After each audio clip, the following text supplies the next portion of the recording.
Okay, I've been watching loads of videos on different stuff, pilot watches. There's a lot of myths associated with pilot watches. I mean, what is a pilot watch? I mean, what's the purpose of a pilot watch? And as a pilot, I have a pilot watch, and it's not anything fancy or James Bondified or anything like that. Pilots don't have watches to look cool, okay? Some do. But the point is this: if you're flying along on a route, you might not necessarily go from the airport you take off from to the airport that you land at, okay, because that'd just be a simple A to B straight line. What normally happens is you have to go around things such as airspace, mountains, whatever, big lake, big piece of water. You think, nope, not going to go straight across that in a single engine, I'm going to go around it. So you have a thing called waypoints. So your first leg is a heading to your first waypoint, and then you'll turn onto your heading for your next waypoint, and these are called legs, okay? Now each leg has a direction on the compass that you're going to steer, to put it basically, and obviously you know what speed you're travelling at, and you need to know how long it's going to take you to get to the waypoint.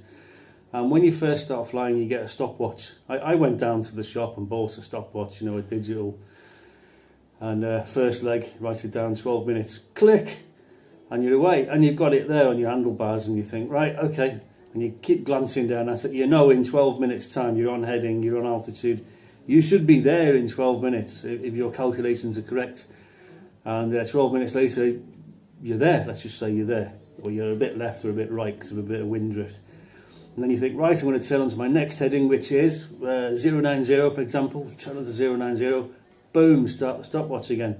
And these are called legs, and you're timing each leg, so you know you've already worked out in your pre-flight planning how far you've got to go and how long it's going to take you to get there.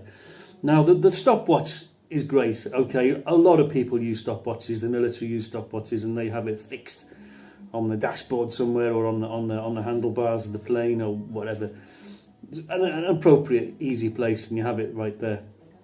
And I left mine in the plane one day, and someone stole it, and I thought, anyway, there's various different ways, and what I found that worked for me the best was the bezel watch. Okay, it doesn't have to be any particular bezel watch, any make, manufacturer. I always thought it was a bit stupid. You know, you get James Bond, for example, and he'd be there with his Amiga, which costs thousands. You know, and he's there having a fight with someone up a crane, a big baddie, and they're leaping about, doing parkour, is it, leaping off buildings and running about, getting into a fight. And of course a watch is only as strong as the split link, isn't it? So can you imagine having a fight with a baddie up a crane?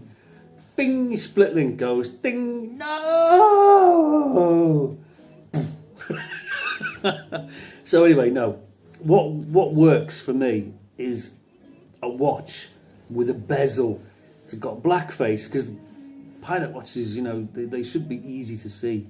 So you want one with a black face with white numbers, okay, so you can see the numbers straight away, and you can even see it in the dark, and it's got a nice clear bezel around the outside, which goes up to 60.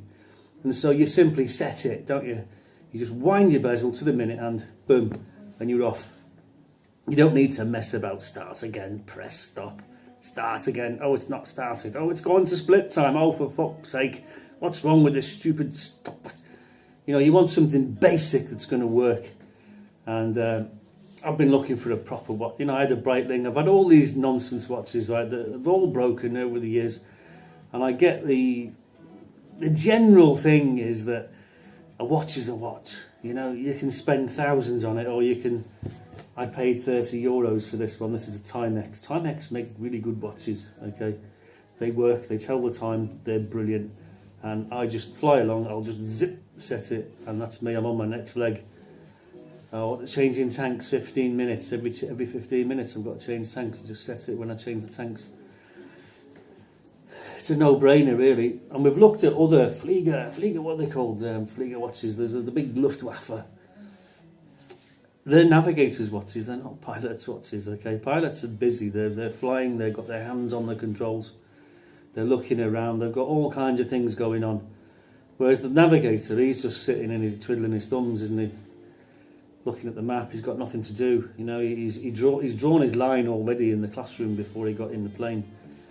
And every 6 minutes he's putting a little line on the map where he thinks he should be. So he's got nothing better to do than look in a great big watch, which is the navigator's watch, not pilot's watch. Okay, so we'll just sort of clear that up. I mean, they are cool, don't get me wrong. I like the fluffer pilot navigator watches. They're cool.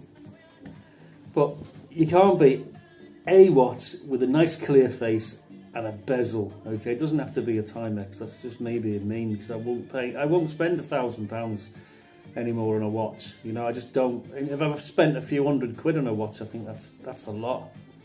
You know, they're just not something. I mean, I like watches, don't get me wrong, but they're a tool. They're a tool. Okay, they're nothing else. And when they break, you throw them away and you buy another one. And you don't want to be spending a fortune. I mean, I've watched some of these guys on these watch review websites, you know, and they go into it in great detail. They tell you what the texture tastes like. Totally irrelevant.